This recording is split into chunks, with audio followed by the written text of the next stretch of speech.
Where to begin with this bombshell? Well, I guess we start with China and how strongly they censor Western media companies. Now, censorship isn't an unheard thing coming from China, with them having a government-run internet.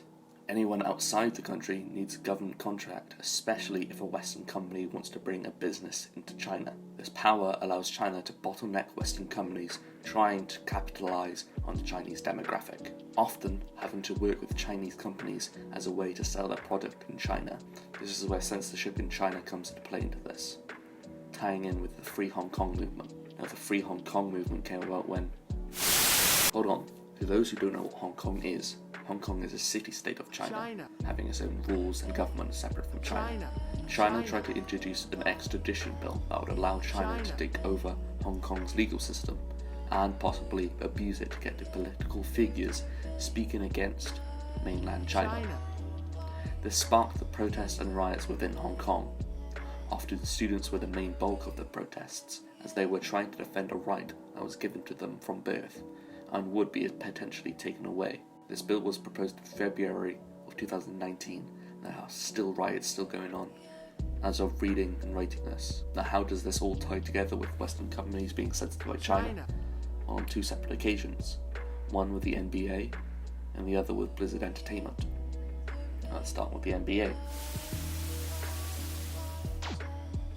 The situation surrounding the NBA is a tweet from one of the general managers of a team, Daryl Morey of the Houston Rockets, tweeting out a picture that was in support of freedom for Hong Kong, and the backlash was expensive and expansive, with the Chinese government cutting ties with the Rockets along with the team's Chinese sponsors.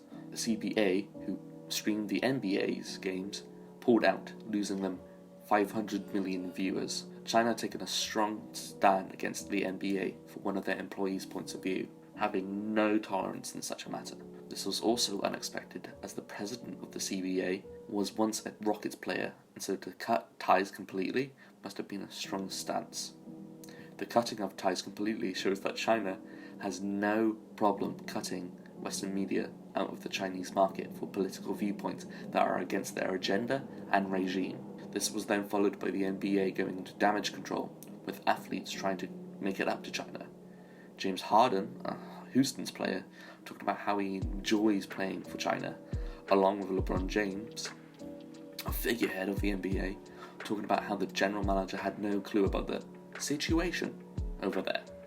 This and the NBA trying to control damage came under fire by American politicians. Ted Cruz calling the NBA shameful, and Julian Castro's tweeting, "China is using its political power to silence critiques, even those in the US." With Blizzard Entertainment, on the other hand, rather than it being a developer for one of their games or a CEO, instead it was an esports player from Hong Kong during a live stream tournament. Blitzchung spoke out against China, using goggles and a mask that had been used as a symbol for Free Hong Kong but have been banned since, with the casters hiding behind a desk to allow him to do this peaceful protest, but then the stream was cut shortly after.